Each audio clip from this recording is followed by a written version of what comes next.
Hello and welcome to On My Nerves, the podcast that's all about science and pop culture. In today's episode, I wanted to discuss something that's been on my mind for the last 2 years a lot, which is running, partially because I started getting more into running these past 2 years, and like every other runner ever, I constantly feel the need to yap about it to people I know. And I'm pretty sure all the people I know are sick of hearing me yap about it.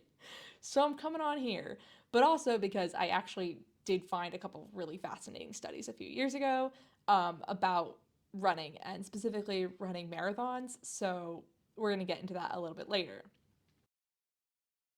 I first came up with the script for this, or at least a lot of the talking points in the script, before the 2024 Olympics, which was over a year ago now, which is crazy how fast time flies. But I did want to mention some things about sports in general while talking about right down here. A, so that hopefully more people enjoy it, but also B, because running is also used in a lot of sports, so like it kind of translates easily, even though the main study I'm going to talk about like has to do with distance running. So like I said, the reason basically why I knew this was going to be an episode at some point is because, like I said, I, technically speaking, run for fun on the weekly basis. I, right now, am currently training for a marathon in the fall of 2025, which is exciting. It'll be my second marathon. And I'm really not like going for a crazy time goal or anything like that. I'm just hoping to do about a half hour better than my last marathon time. Because the first marathon I ever did was brutal. Even though I did train for about 4 months beforehand, first of all, was not enough time for someone who had never run past like 8 miles before. And second, I was a uni student at the time, and not only that, I was in my final year of uni or college. So long story short, I just had a lot on my plate the first time I ever trained for a marathon, and this time around I have a lot going on in my life, but like I have no excuse to not prioritize running essentially. But it does feel kind of weird calling myself a runner. And I think the reason for that is because I just didn't grow up enjoying running like a lot of other people. I said constantly as a child and even into high school, like I would never ever do cross country. Like that sounds so boring. I would rather play sports where you get to run. Like I played a lot of volleyball and soccer as a kid. But even saying that, I actually did grow up in a pretty sporty household and a pretty athletic slash sport focused part of the country, or the United States, I should say, excuse me. Most of the people in my family, including extended family, played 2 to 3 sports for a lot of childhood, which is very, very lucky to like A, be able to do that, and B, grow up in a place where that's like encouraged and you have the financial ability to do that. But the DC area does have a wide range of sports and activities and fitness classes available for people of all ages and a variety of different levels and price points, which is great for accessibility of fitness, in my opinion. And also, not to mention, free. There's tons and tons of fantastic paths for walking and for biking and for running all around the DC area, both in Maryland and Northern Virginia. So that's another like very lucky thing that we have in the DC area is that things are just accessible and low cost in terms of sports. But besides the point, growing up, I got to try quite a few sports at mainly a very low level, recreational level for basketball, lacrosse, and tennis, even diving and surfing. But honestly, let's be real, I was pretty bad at most of those. But the sports that I actually stuck with for quite a bit of my childhood was soccer or football for all my British friends, which I played for 7 years and technically played a little bit even more when I was like really, really young. Like I did pee wee soccer in like kindergarten and first grade, but I went back to it in the third grade. So I guess I only took a year off and actually played on a rec team. And then I eventually joined a club team. I also did figure skating for quite some time. I did that from about age 7 right up until almost 13, turning 14.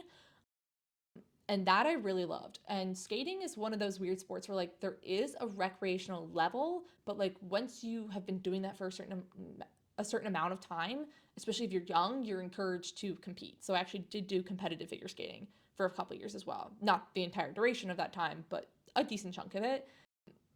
I still skate every so often now, but for sure I've lost 95% of my skills from when I was a kid. And not like I was amazing. Like I wasn't out here doing double axles or anything like that. Like single jumps, basic double jumps, and other fun elements because I just loved the creative aspect of that sport and the performance aspect of that sport.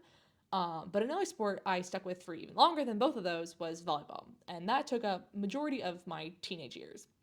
I started playing when I was about 12, I want to say. I was in the 5th grade. So probably 11 actually. Yeah, I was 11. And I played all the way through the end of high school. And for volleyball, I also played club for many years as well. I really enjoyed it. Played high school. My school let us play for 5 years, so I played for 5 years with my high school. And I know that like the number of years I played each sport obviously runs more than my age now. So yes, obviously there was some overlap, especially between skating and soccer. I did those simultaneously through elementary school and middle school. And then volleyball kind of came in middle school or 5th grade, but then really more so in middle school. The bottom line is, though, that I really love playing sports and got to grow up playing a lot of sports. And I even now enjoy being quite active. But not only do I like participating in sports, I also really love watching sports or any kind of competition, match, the whole works. And I'm sure a lot of people share this like because sports are streamed on almost every network. They are everywhere. But I do sometimes classify myself as a bandwagon fan in some cases because I really love to cheer for teams, but that doesn't always mean I like to constantly be invested in them. So an example of some bandwagon teams that I actually do enjoy rooting for, but don't always keep up with everything they're doing is the Baltimore Ravens. I know I said I was from DC, but my entire mom's side of the family is from Baltimore, and whenever we would go visit that side of the family, the games would always be on, and no one in my family is a Washington Commanders fan, so I was never a Commanders fan. Plus, they sucked when I was a kid. They only stopped sucking like last year. So I am more of a Baltimore Ravens fan. Again, you can criticize me for being a bandwagon fan because they were pretty good when I was in elementary school. So again, that's probably what made me like them more. But yeah, like I said, I will totally admit to being a bandwagon fan for some teams. Again, the Ravens are one of them. I also will say I am a bandwagon fan, and this is going to piss people off with the two teams I'm about to say, but Manchester City and Liverpool.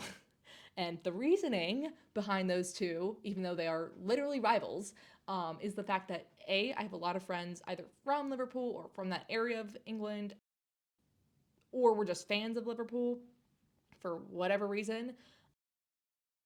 So when I was in uni, I met the most people who were Liverpool fans, like out of any other Premier League team. But also for the Manchester City versus United one, I kind of like being a United hater. And also, Manchester City has better colors and they win more, at least when I was in college. So, again, very stupid reasons for liking that team more. And I will totally own that. But if someone asks me, United or City, because I said I lived in Manchester, I will always say City. Sorry. But I do consider myself an actual fan of a couple teams, and that would be the Washington Nationals. And I do also like to sometimes root for the Orioles because, again, they're the other big Baltimore team. But I am more a Nationals fan because I grew up going to the games with my family. And, well, they also won the World Series when I was a junior in high school. So that's another pretty big factor. Like, they won when I was also watching them. And then also the Washington Capitals. The other sport I would consider myself an actual fan who does tune in and keep up with what's going on is figure skating. This shouldn't come as a surprise. Like I just mentioned a couple months ago, I grew up doing it. I grew up loving watching it in the Olympics. But particularly, I love tuning into the ISU Grand Prix, especially because that is the biggest world circuit for figure skating. It's kind of like the F1 Grand Prix, how it's a couple different circuits in different countries, and they have different people participate in different ones. And actually, I have gotten the opportunity to do that. I worked an ISU Grand Prix circuit a couple years ago. The only time it has ever been in the United Kingdom was when I was in college, and it was only an hour and a half away from Manchester. the competition was in Sheffield. So I commuted every day for 4 days to be able to volunteer at the event. But worth it because I got to go for free and watch.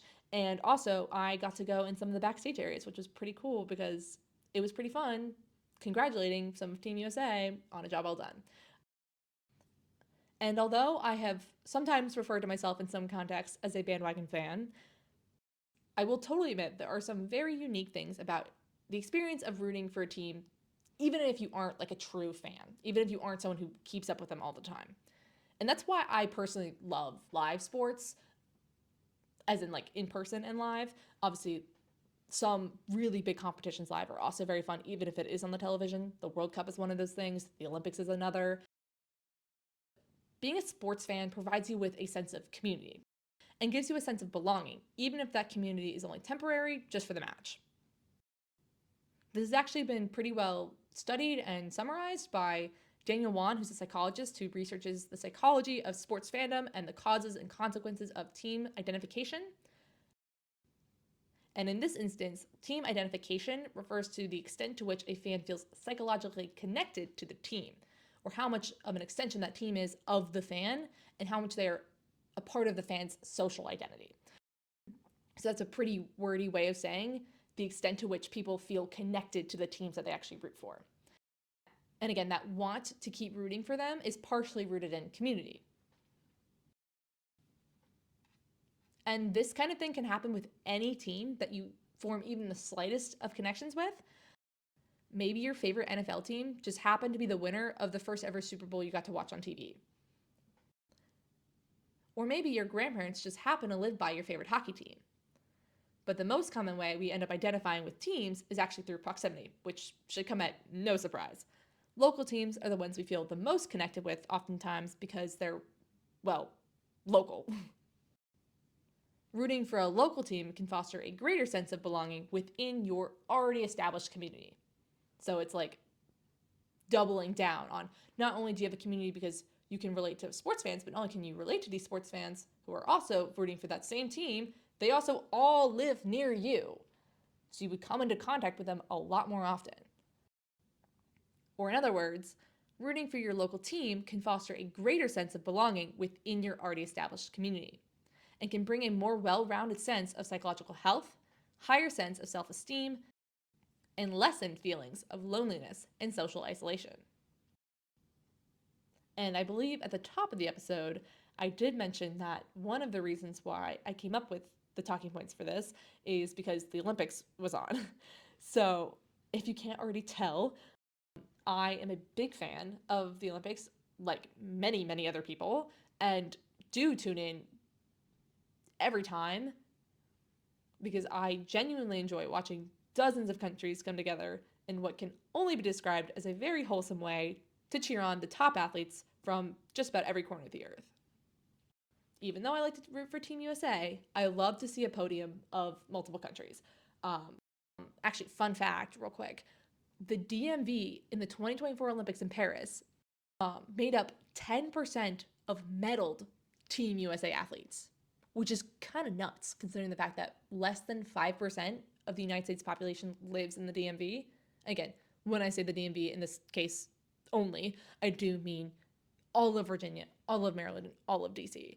But going back to what I said before my Olympics tangent, being a sports fan nowadays is the easiest it has ever been, ever.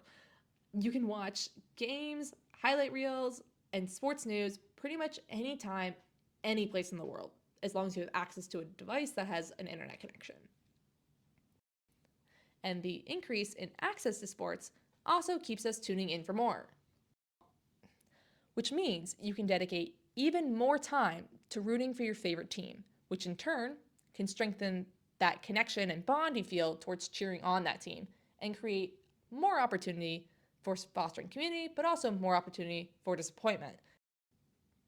I know this is going to sound pretty silly for me to say, but being a sports fan actually does require a surprising amount of resilience in terms of mindset.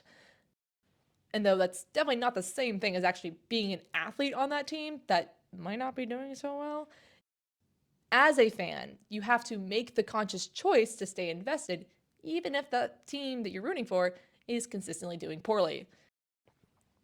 And I am looking at you, Washington Nationals, when I say that. Both the Nationals and the Orioles are the bottom of the East in their respective leagues this season. But the point is, if you keep rooting for and stick with a team, even when they are losing and are terrible, it shows that you definitely have strong dedication and passion for that team. And like a lot of interests, most people's interest in sports starts from childhood. And the best predictor of actually being a sports fan as an adult is having played that sport or any other sport as a child. So I definitely am a prime candidate for being a sports fan, even though, like I said, sometimes I am a bit of a bandwagon fan and just like rooting for a team because it's fun to watch things in person sometimes.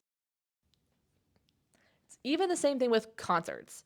It should come at no surprise that for most people, it's more enjoyable to go actually see things live because A, you have immediate community around you who are also all into the same thing that you are into, but B, it is fun to see people perform and play live. And also, in this day and age, when almost everything is being recorded, it's pretty fun to say you got to be there and see it firsthand. Somewhat recently, I came across an opinion article that challenges whether or not younger generations are actually into sports still. The argument of the opinion article was that because either less people are playing sports or watching sports, it means that less people are going to be fans as adults, which in my opinion is not necessarily true, even though I did just talk about how the best predictor of being a sports fan is if you have played sports as a child. The article I was reading kind of just cited and blamed screens and social media for being the main cause of declining interest in sports among younger generations, but I do not feel that this is an accurate reflection of the whole picture. The main reason I think actually contributes to the decline of Gen Z participation, again, mainly watching sports, is the fact that we, as in Gen Z, are growing up at a time where there's more and more things competing for our time, attention, and also money. It is no secret that things are very expensive right now. And for the people who can even afford to go to one event a year, you usually have to decide which event that's going to be. I think we have all experienced the sticker shock that comes from seeing the prices drop for your favorite concert on Ticketmaster. I have been floored by some prices for some tickets. One of my friends recently wanted to go to Gracie Abrams' concert in either DC or New York. Both places over $400 a ticket. Now, I'm not saying Gracie Abrams isn't good, but for most people, especially college age or high school or like just out of college age, that is an absurd amount of money to drop on a 2-hour concert. And a lot of people have done very good explanations and analysis of why Ticketmaster all of a sudden has a chokehold on ticket prices in the music industry and in the entertainment industry as a whole. But yeah, like I would rather go spend $25, which is already, in my opinion, overpriced, on a movie than go spend $400 on a concert. And again, with the point that a lot of Gen Z is not old enough to be able to go to these things by themselves or meet friends or meet other people at these things, it makes sense. As Gen Z gets older and has the financial ability to be able to afford these things, I think we'll see it bounce back a little bit. So, sorry for complaining about that for like 5 minutes, but it had to be addressed that Gen Z, I believe, does like sports. I just think that there is more happening right now. And yes, there is also a lot of things online happening that is actually taking up our attention. But I think that the criticisms in this article were a little bit one note and a little early, a little too novel. As Gen Z gets older, I'm sure that a higher percentage than at least now will be more into sports. And now we're going to be moving on to the section of this episode that's actually about the topic of the episode, which is running. Obviously, I did just talk a lot about the Olympics and sports in general and my experience in sports, as well as whether or not Gen Z actually likes watching sports and what it's like being a sports fan, but this episode is supposed to be about running. So, how am I qualified to talk about running? Well, I'm not. Like I said before, really only started running more consistently in college. I did run, obviously, for like team conditioning for volleyball and for soccer, and even for figure skating off ice training. But it really took COVID for me to start running by myself because I was so bored during quarantine that and needed some fresh air that I was like, well, I guess I'm going to go outside and run around my neighborhood with a mask on because no one else is outside and I am getting bored sitting in my house all day doing whatever I was doing 5 years ago. I guess being a depressed teenager in high school. So, unfortunately, I did not stick with running once I actually went back in person to school to finish up senior year, which is like the last 4 months of senior year. But I did stick with it for a bit, probably about 7 or so months, give or take. I basically stopped when the weather got kind of terrible and I didn't have access to a treadmill, so I just ran outside literally until the weather was awful in the DC area. But like I said, a couple years ago, in my final year of college, I actually did get back into it, and in true me fashion, I signed up for a marathon. And the reason why I phrased that way is because I am just one of those people who likes to pick an outrageous goal and prove to myself that I can do it. So a marathon to me was like the first thing I could think of that was coming up, and I would have ample time to prepare ample-ish time to prepare for it, and hopefully prove to myself that I could actually do it. It worked out okay. I didn't get the time I wanted originally, but I have come to grips with the fact that I ran a marathon and I should not be critical of myself for not getting a certain time the first time I ever ran 26.2 miles. And like with all of my other hobbies, I also like to research the crap out of the things that I'm interested in. And in doing my research, I came across a very interesting article published on Science News about long distance running and how that affects your brain. And this article was originally published back in late 2023.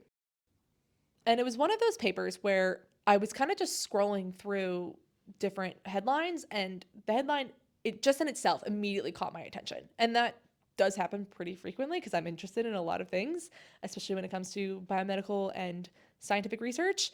But it was an article I read immediately, and then I also went and read the actual study that went with the article. So that's how much it caught my eye, at least.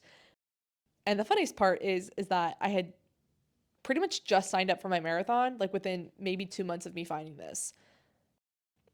And the title of the Science News article, not the actual study, but the Science News article, was Brain Tissue May Be Fuel for Marathon Runners. And again, at first glance, I was like, huh? What does that mean?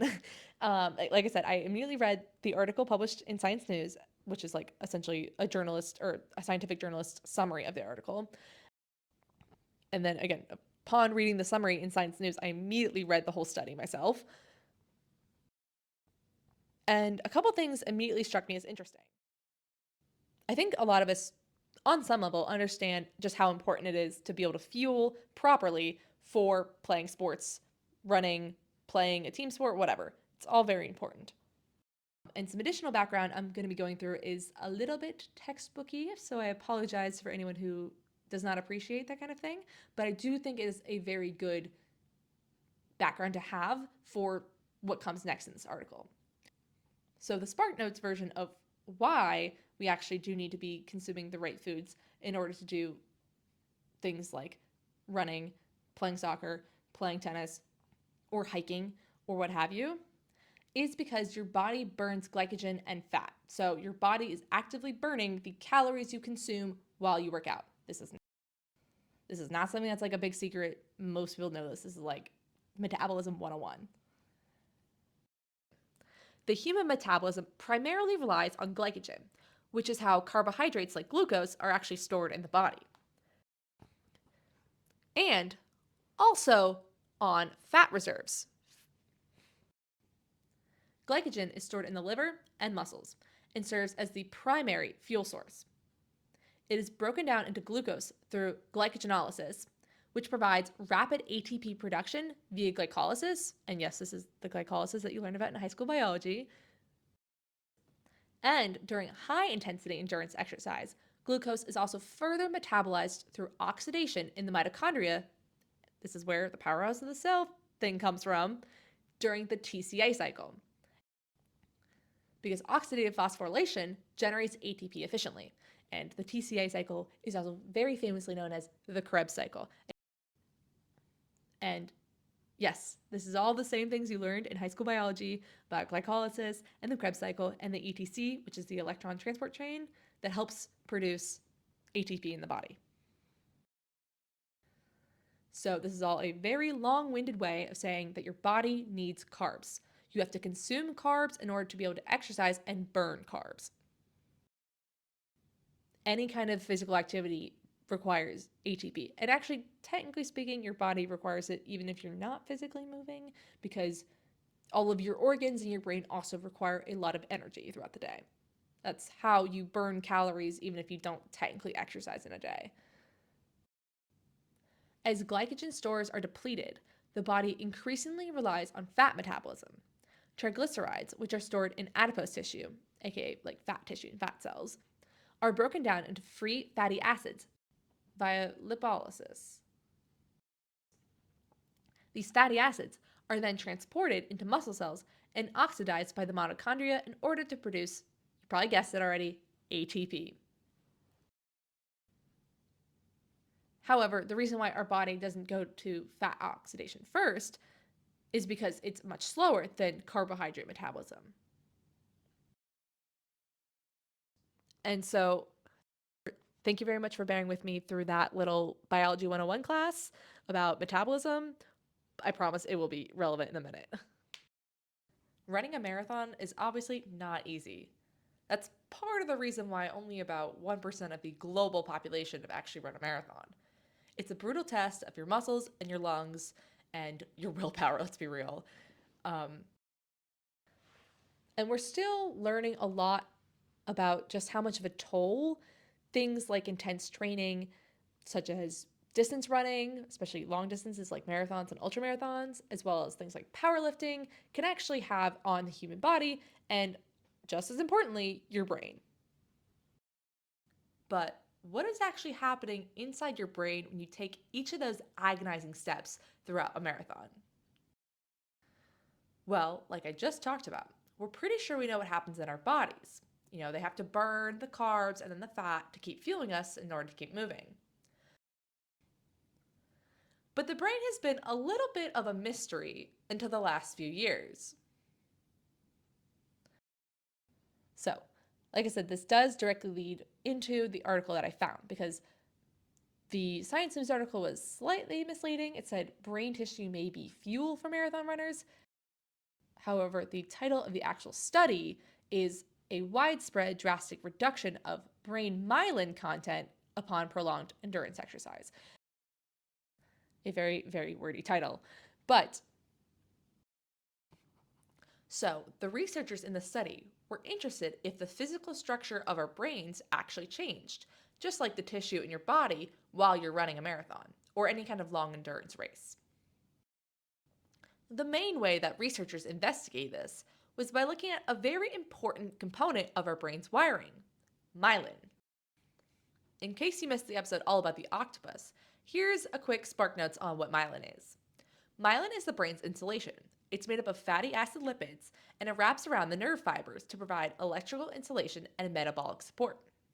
It's kind of like the insulation around electrical wires, and helps your brain cells, or your neurons, fire efficiently.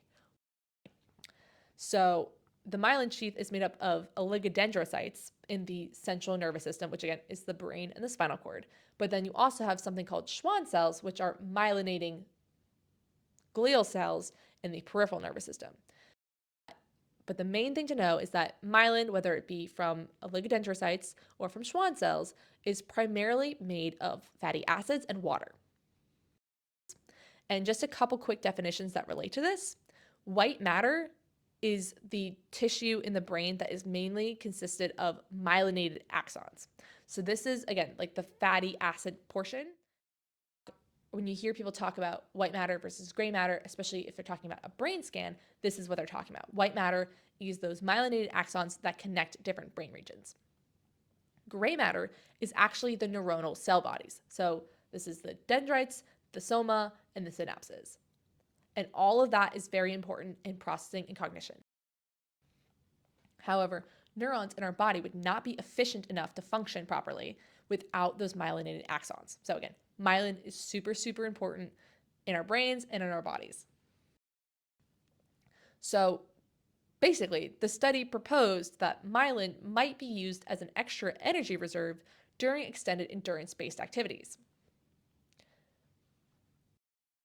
The research team used an MRI for all of their participants, which is a magnetic resonance image. So they basically took a picture of all the participants' brains in order to measure myelin, or specifically the myelin water fraction. So what is the myelin water fraction? Well, it is a quantitative MRI measure that estimates the amount of water actually trapped between layers of myelin. So this is essentially used as like an indirect marker of how much myelin content is actually in white matter. So how much of that is the actual myelin versus water. So to break this down a little bit further, myelin is that multiple lipid-rich layer that wraps around axons, as I kind of just talked about before. But between these layers is a small amount of water that is trapped, and this is called myelin water. So the myelin water fraction is the ratio of myelin water to total water in a given tissue volume. So this is usually expressed as a percentage, but the ratio is obviously expressed on paper as a fraction, or at least it looks like a fraction. So that's why it's called the myelin water fraction. But why does this matter? So a higher myelin water fraction indicates that there is more myelin in white matter and in the brain. A lower myelin water fraction may suggest demyelination. So it essentially provides a non-invasive look at the white matter health of someone's brain. And that's basically the gist of the more technical things you need to know for the study. But what did the researchers actually do during the study? Well, they conducted MRIs of all the participants right before they raced their marathon and right after. And then again for a third time 2 weeks later. But what's important to know is that they only had 4 participants in the entire study, which is not that many for generalizing results at all. I have a hunch that this was a pilot study that they were doing, or essentially just something that is preemptive to possibly doing a greater study to see if the concept works, instead of, taking this as a very robust scientific study that can be generalized to the entire population, because that just can't be true, unfortunately, with it. Now, small sample size aside, the overall findings of the study was that myelin was in fact reduced in the brain by up to 42% within the white matter. Which sounds like a lot, but there was only a few areas of the brain that were actually affected to this extent.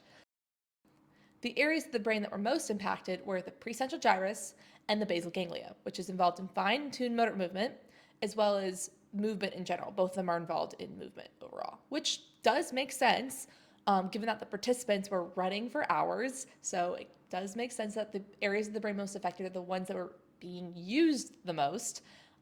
These areas of the brain are also very important for coordinating muscle movements and maintaining balance. Again, 2 major things when you're running.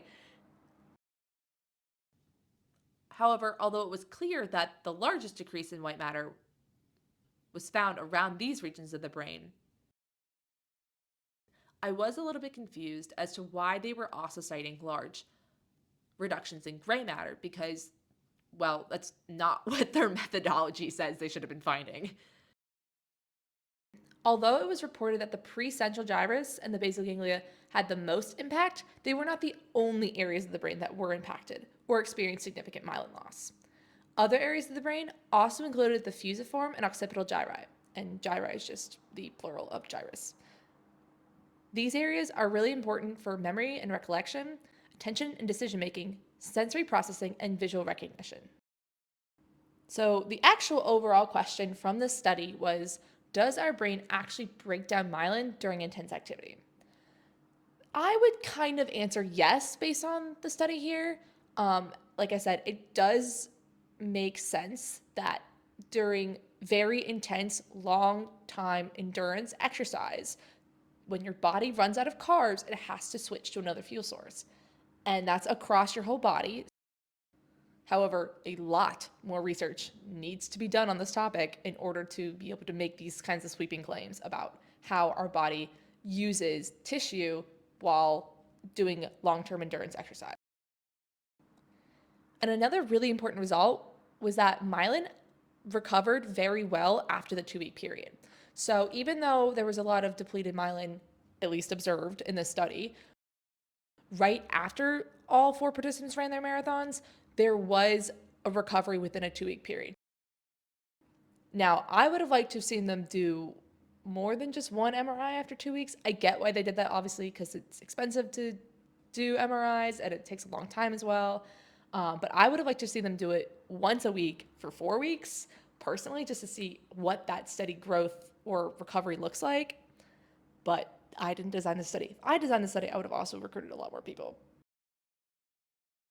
Overall, I think that the most important takeaways from this study are actually the fact that, well, one, rest and recovery are incredibly important, and this study just kind of further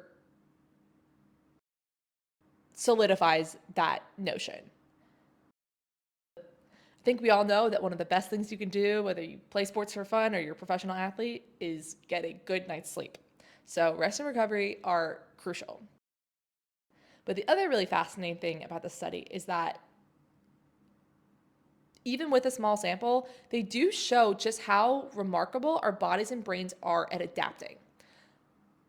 And in their paper, the researchers dubbed this quick adaptation of brain tissue as metabolic myelin plasticity, which essentially just means that the myelin in our brains is very adaptable.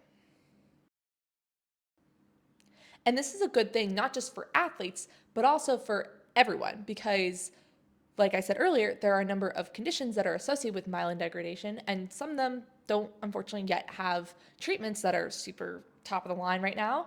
However, everyone's brain eventually goes through myelin degradation because that's what happens when our brains age.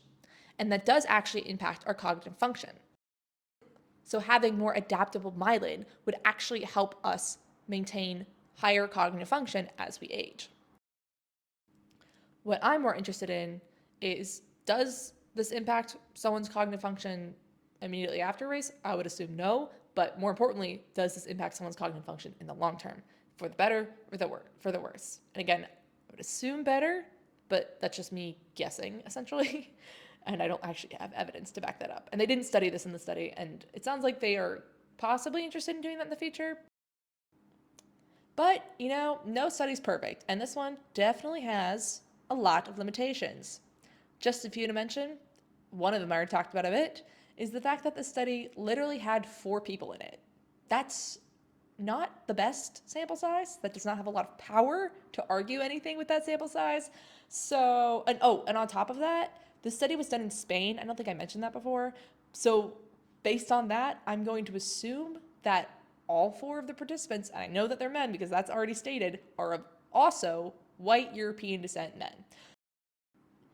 Which I guess the pro is that they were consistent, which is what you need in a small sample, but also, and historically speaking, women, people of color, people of any minority have been frequently and almost always left out of biological research. So, yeah, I can't really generalize it to the whole globe if you only include 4 white guys from Spain. But again, this is kind of why I think that this study may be more of like a test to run a greater study or like a pilot study of some kind, because I don't know why they would have included only 4 people otherwise and tried to publish this. Also, while the results that I talked about on here were quite short, the results that they reported in the study were very confusing It took me a hot minute to go through and figure out what actually was important. Because even though in the text they talked about it, the tables they included with data weren't making a lot of sense. And when I was reading what they thought was the most important, I was confused also by how they thought it was significant based on the data table they reported. So there's that. And I don't think it was just me not understanding the table. I do think it was just not reported very well. And I usually don't make that kind of claim. But easily the biggest limitation of this study, and one that still bothers me that it took me until my second read of it to notice, is the fact that the link from Science News to this study was to BIORxiv. And I saw that at first, but it didn't like clock in my brain that not only was it on BIORxiv, but it still wasn't published yet. And now it's been a year and a half since I've read that study. So it's probably not going to get published, which is not great. Which means that it didn't pass peer review or it was just rejected by the editor of the journal. Both of which are bad because good science, at least standard science, needs to be peer reviewed. Gold standard science is peer reviewed and then replicated, but generally speaking, peer review is at least the first step in that process. And it did not even pass that step. So bottom line is this study is not formally published. It was a preprint on BIORxiv. So that being said, please take everything I've said about this study with a mound of salt because, like I said, it did not pass peer review and the study sample size is minuscule compared to most studies, even in neuroscience. Even in neuroscience, we usually have a few dozen participants. Okay, stitching this with editing me. So I wanted to do one last check just to make sure I wasn't missing anything, that the study hadn't actually come out when I was, I guess, not looking. And so I did a quick Google search, and not only did I look at BIORxiv to see if they had linked the published version, but I also double checked the study name as well as the researchers this time, because last year I did not check the researchers at Google Scholar as well, just to kind of see also what other work they're putting out, if anything that they've put out is similar. So turns out this study actually was published. So it was published in 2025, though, so I will still say it was published in spring of 2025 in the last 4 months, still pretty recent. The final published manuscript is different, obviously, from the preprint. And in fact, it actually got more participants for this one, so that's good too. And the title of the published article is Reversible Reduction in Brain Myelin Content Upon Marathon Running. So they started to go a little bit in a different direction with the study, which I will elaborate on in just a minute because I think it's important to include the most up-to-date version. So this was published in Nature Metabolism in spring of 2025, so this year. And I was somewhat right. The last study was an exploratory pilot study, as was this published one. So this published one, they had 10 participants in it, which is, again, much better than 4, but still considered a pilot study because it's not that many. Obviously, this study came out roughly 2 years after that preprint did, and based on the data they collected, I'm guessing they just added what they had to that other preprint because it seems like all of the participants were gathered in 2022 and 2023. So I'm guessing the most recent data wasn't included in that preprint, even though it came out at the end of 2023, and was to supplement the other earlier data. But now that I've talked about the fact this was actually published, I want to really quickly go over the results of the study as well as how the study was slightly different from the preprint they've released 2 years ago, or almost 2 years ago. So the researchers used a very similar framework in their intro and their hypothesis. They basically proposed that based on previous work that supports that myelin metabolism in the central nervous system could possibly serve as an energy fuel source when glucose is very, very low in the brain. And I am noting that it's glucose because glycogen is not stored in the brain. So like your brain needs energy, and a lot of the energy you get from glucose and carbohydrates goes straight to your brain. So the researchers then hypothesized that myelin could be used as fuel to contribute to brain activity, just as how the body uses fat to fuel muscles. The methods for the study was also pretty similar. Like I said, they did have 10 participants this time, and their participants either ran a road or trail marathon, so again, same kind of situation. But they did have 8 men and 2 women this time, so we're making progress. Still a small sample, but at least we're moving in the right direction. They also went more in depth into their MRI protocol and like the actual machines that they used and why, as well as myelin water fraction and why it can be used as a proxy for calculating myelin, but also its limitations, which I appreciated because I felt like they did not touch on that enough in the last paper. Now, for the part of the procedure that was a little bit different. In this study, in the published study, they had 4 rounds of MRI checkups instead of just 3. The first one was completed within 48 hours before they started the race.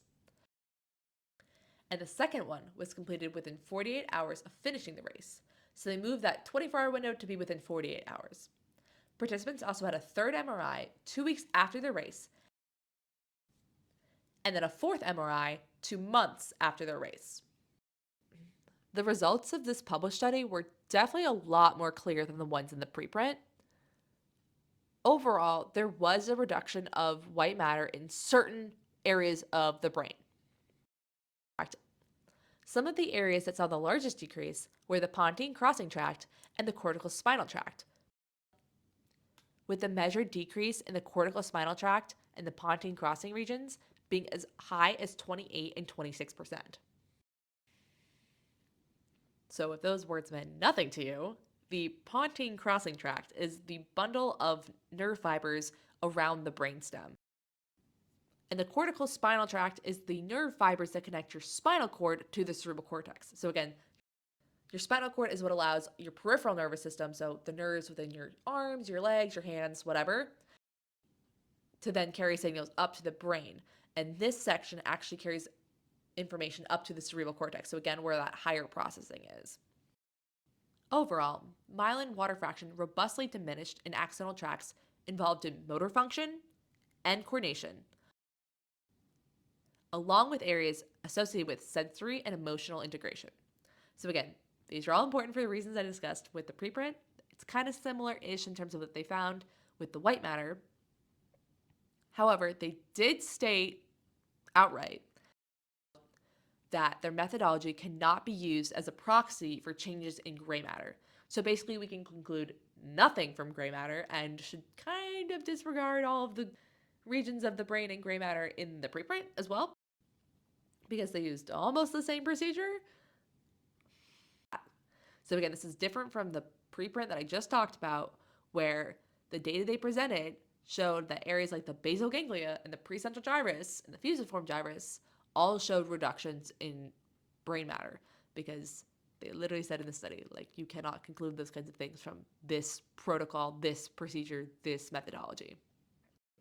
However, going back to white matter in the brain, the data they presented in this new published study provides solid evidence of a bilateral myelin water fraction decrease after marathon running in both motor and non-motor related brain connections. So again, not the regions of the brain, but the connections between them, because remember, myelin makes up the white matter, or the space between like neuronal bodies. The researchers also noted that myelin reduction was heavily localized, so they did not see reductions throughout the entire brain. It was only very focused in the regions that I had mentioned. Again, kind of like in the preprint, they did see some recovery at about 2 weeks at that MRI. However, there was essentially full recovery of all brain myelin at 2 months. So after 2 months, the myelin in the brain matched what they had seen before running the marathon. So this reversible reduction in myelin water fraction after prolonged exercise and recovery after lowering physical activity, so during recovery, strongly suggests changes in myelin structure and content that may open up a new view of myelin as an energy store ready to use when common brain nutrients are in short supply. So again, the researchers called this metabolic myelin plasticity. But the main takeaway, at least for me, was that running a marathon can affect specific brain regions involved in motor coordination, sensory and emotional integration. Myelin plasticity is fundamental to brain adaptation to neuronal activity, as it modifies myelin structure by increasing or decreasing the thickness of the myelin sheath. The findings from this study suggest that a widespread reversible myelin water fraction reduction during endurance physical exercise represents a new form of plasticity that supports brain function at the expense of myelin lipid use. So I just wanted to finish off this discussion in saying that I finally did find this study that was published. Yay. So that's awesome. But also the fact that both versions of this study still point to the fact that there's a lot to be learned about how our brain works while we're doing like extreme forms of exercise, but also just how adaptable our brains are, like I said at the end of the last study. And even though both of these are pilot studies, I'm still very excited to see what comes out of this group and their collaborators over the next couple of years. Because I have a feeling it's going to be some pretty interesting work, at least if you're a runner. If you're not a runner and you didn't care about any of that, that's fine. It's still cool that our brains are really adaptable. All right, that's all I've got. Editing me is done. I have to go edit this part now. And now we're going to get into the last section. I promise this is actually the last section of this episode that still has to do with running and your brain. After I finally realized, like a week later, that the study was still preprint, I happened to see in a letter to the editor about that most recent issue of Science News that happened to also mention more information about the study. In the letter to the editor, someone had written into Science News asking if the study here has anything to do with the so-called runner's high. And this immediately caught my attention because I was like, what? No, it doesn't. Like, those things are so unconnected. But I will say there are no dumb questions. And for someone who doesn't know how the ladder process works, I could kind of see why that might be claimed, especially when talking about the fact that myelin is very important in processing and cognition. So I'm actually going to go through what happens to your brain and body when we experience what's called a runner's high. Because I think it's interesting, and I'm tired of people getting it wrong. And I promise I'm not this critical of it when people say it in a very general sense. However, this is one of many instances where I've seen people assume or describe it very incorrectly. So we're going to run through it real quick. No pun intended. But what actually is a runner's high and what causes it? Well, in the wise words of Elle Woods, exercise gives you endorphins, and endorphins make you happy. Happy people just don't shoot their husbands. They just don't. All right, jokes aside. But actually, what happens when you exercise, your body really does release endorphins. And endorphins are hormones that are released by the pituitary gland, which is in your brain. These hormones are then able to activate opioid receptors in the body, which are also heavily involved in the opioid receptor pathway.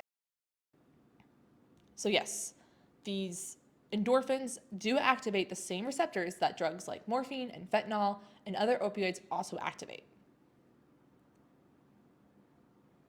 And the word endorphin actually comes from the two words endogenous and morphine. So that's how we've gotten the term endorphin. But how do endorphins help your body work out for longer and help you feel better while working out? In short, they basically just block your pain receptors, most likely on your muscles, which means that they also block your perception of feeling pain. But we know that it's not just endorphins involved in this process. And we know this mainly because there was a study done in the 1980s that looked at endorphins in the bloodstream and found they would not be able to cross the blood-brain barrier, which means that they cannot access the brain, essentially. So what is also responsible for this process? Well, that would be endocannabinoids. And yes, that is short for endogenous cannabinoids. And yes, it is the cannabinoids you are probably thinking of. But anyways, endocannabinoids are retrograde, which means they are produced by the postsynaptic neuron, but act on the presynaptic neuron. So a lot of the times we think of neuron A sends a signal to neuron B, and neuron B sends a signal to neuron C, but what actually happens here is neuron B sends a signal to neuron A, and neuron C sends a signal to neuron B, so it acts like in a backwards manner, and it would actually be C to B, B to A, in that order. And when these neurotransmitters bind to that cannabinoid receptor, they're really good for reducing anxiety and pain. In this case, the endocannabinoid that I'm specifically referring to is called anandamide. I'm actually only about 70% sure I pronounced that correctly, so if I pronounced it wrong, feel free to correct me.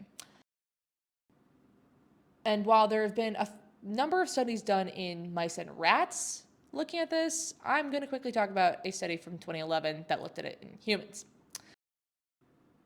In 2011, a study that looked at male cyclists, because of course it did, suggested that anandamide produced while exercising may actually increase neurotrophin, which is also hypothesized to have antidepressant effects.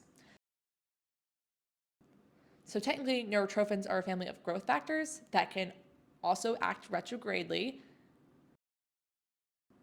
and they're produced by muscle cells and act on the neurotrophic receptors of motor neurons. So these are the neurons that actually innervate your muscle cells and essentially send the signal to your muscles to contract to be able to move. But again, this is a smaller study and it was done in only men. So again, having a great time trying to generalize these studies today. So what we think of commonly as a runner's high is actually due to two main chemicals in our brain, one of which is a hormone, endorphins, and the other is a neurotransmitter, endocannabinoids. But something else that's also important to consider is that most of these systems don't work immediately. So not only does it generally not happen if you are a new runner, but it also doesn't happen if you don't run for very long. What we think of as a runner's high usually only happens to people if they're running for 45 minutes or more, and again, to people who run very frequently. But do not fret, because running is still really great for your body and brain and will still make you feel better regardless of you actually experience this specific phenomenon. For a lot of people, running can be a great form of meditation, which is sometimes referred to as moving meditation, and can help you improve your focus and concentration. Running is also really helpful because it puts you in a state of optic flow, which is what happens when you essentially zone out while you're running, because there's just constant motion past your eyes and you're not choosing to focus on anything in particular. But here's another couple quick reasons to convince you maybe to start running. Running is also really great for reducing stress and is fantastic for your musculoskeletal system and joints, despite what some people may say about running in your knees. Running can also be good for your body and for your immunity and can lower your chances of contracting and developing chronic diseases. Running can also be really great for building more community, especially with the rise of run clubs recently, which is great for the social aspect, as well as the somewhat competitive aspect of certain run clubs, races, and park runs. But overall, running is also just really good for your heart health, which is not so surprising because it's an endurance activity. And the best reason to go on a run, in my opinion, is because it usually gets you outside, which is something I think we all need a little bit more of. And some people are lucky enough to also live in a place where it's usually pretty sunny. So hopefully some of those reasons may convince you to go on a run this week. But if they haven't, maybe just a nice walk outside would work as well. That's pretty much it for this episode, though. Hopefully you have somewhat enjoyed me talking about running as much as I have in this episode. But the last thing I actually wanted to finish off with is something I'm going to be starting from now on in future episodes, is talking about a little bit of what I've been watching and reading lately, just because I think it'd be kind of fun. It's a more lighthearted way to end episodes. So as far as what I've been reading lately, I somewhat recently started reading John Green's newest book called Everything is Tuberculosis, which I've already started writing an episode somewhat based on, not like the book, but like concepts of health equity and how that's so important in health policy. But other things I've been reading lately, I also started the book Cultish by Amanda Montell, which is definitely about the more extreme side of community building. This one I probably will not be talking about in an episode, but definitely worth a read or worth a listen if you like audiobooks instead. The other book that I have been very slowly getting through since February is The Secret History by Donna Tartt. This book has been suggested to me by so many people, and I will give it to a lot of people. The beginning is good, and I've heard that the ending is fantastic and pays off. However, the middle of this book is incredibly slow. And, you know, I am one of those people who don't like reading books that have like lulls in them, especially ones that go on for hundreds of pages. However, I am determined to eventually finish it by the end of this calendar year because I do want to know what the ending is. But I will forever criticize the fact that there is 2 full, long chapters, like I'm talking more than 100 pages, of basically characters just being like, we don't know where this guy is. He's missing. Oh no. And they're also all terrible people. So it's not really like, you're not rooting for anyone to do anything about it. You kind of just want them to all be missing because they're all terrible people. And I've been told that this is somewhat loosely based on a real place and real people. However, I think it's more like an almost Hollywood depiction of someone's experience at college because all of the characters in it are terrible people. Oh, and a quick side note, I just recently took a trip to the West Coast. I went to Portland, Oregon to visit some friends, and I also went to Los Angeles, California for a bunch of different reasons. But when I was in Portland, I went to Powell's Bookstore, which is one of the largest bookstores in the world. And they had a bookshelf in the bookstore that was called Great Books About Terrible People. And The Secret History was on that bookshelf. So do with that information what you will. Like I said, I'm currently reading and listening to it at the same time just because it is a little bit more dense of a book, and I would not have made it through just reading the midsection of the book if I was only reading it. But the author actually narrates the audiobook, and the voice she does for the character that goes missing is so annoying. Not like as in like the author's annoying, but I was like, it so fits the character because he also just is annoying. That's kind of perfect. And you know that this character goes missing in the first page of the book, so like this is not a spoiler. But if I ever finish it and talk about it on here, maybe I will recommend it, but currently will not be recommending it because I've not finished it. So the quick rundown, I recently finished Cultish and somewhat recently read the whole Hunger Games series that has been published so far. And I'm currently reading Everything is Tuberculosis, which I'm almost done with, and then also The Secret History, which I'm hopefully going to finish in the next month or so. We'll see. However, moving on to the things that I have watched recently, I hate to say it, I am not super up to date with movies that are coming out. The only movie I've seen in theaters in the last 4 months is Thunderbolts. And I liked it enough where I rewatched it while I was downloading photos from my camera on the plane. So that's like the only movie in theaters that I've seen lately, which is a shame because I would have liked, well, I guess I could still go see the new Jurassic Park movie. I have heard some decent things about that one, but I have not watched it yet. And I would like to go see the new Superman as well, but there's no theaters like super close to where I live anymore. So like there are if I went into the suburbs, but where I live in the city, the only theater that is there is a historic theater that is closed down, unfortunately, and the nearest theater is Georgetown, and AMC in Georgetown is $25 a film, and it's ridiculous. I might as well just buy the AMC like whatever it's called, like the rewards thing where you get like 3 movies a week or a month or whatever it is, to go watch as a part of that, because the tickets there are way more expensive than anywhere else I've ever seen a movie, unless it was like an IMAX movie, which is crazy.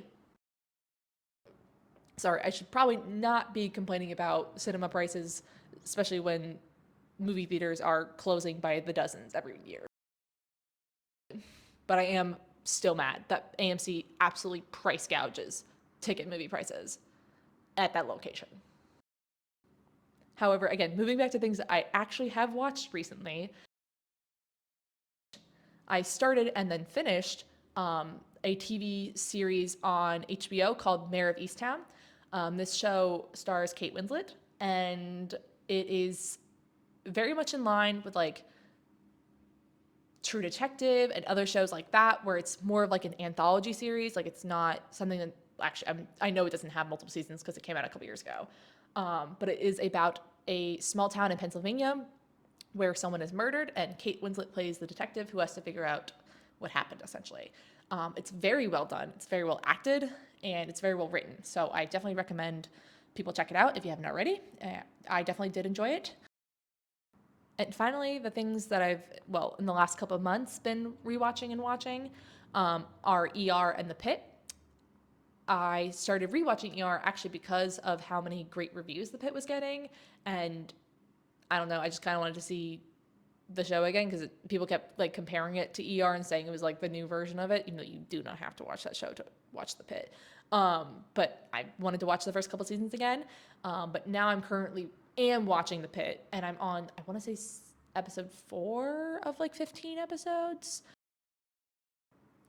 I'm hoping to finish that up in the next month or so, but so far it's pretty good. But I stopped watching it, before I went on a trip because I was going to be busy all week, but also because I know that in the next couple episodes there is like a really, really sad one, and I'm trying to mentally prepare myself for that. Because I don't want to be sobbing while watching a medical show, generally speaking, even though obviously medicine is not the happiest of professions most of the time. But yeah, so that's truly all I have for this episode now. As always, I will be linking all of the articles, studies, and any other material that may have inspired or been directly referenced in this episode down in the notes section. But thank you so much for tuning into this episode of On My Nerves. And if you liked this episode, please consider leaving a review, following it on Spotify or on Instagram, or subscribing on YouTube. If you ever have any questions or comments about the episode, please totally feel free to reach out on Instagram. The podcast Instagram is @allmynervespod. But thank you so much for tuning in, and check back soon for another episode of On My Nerves.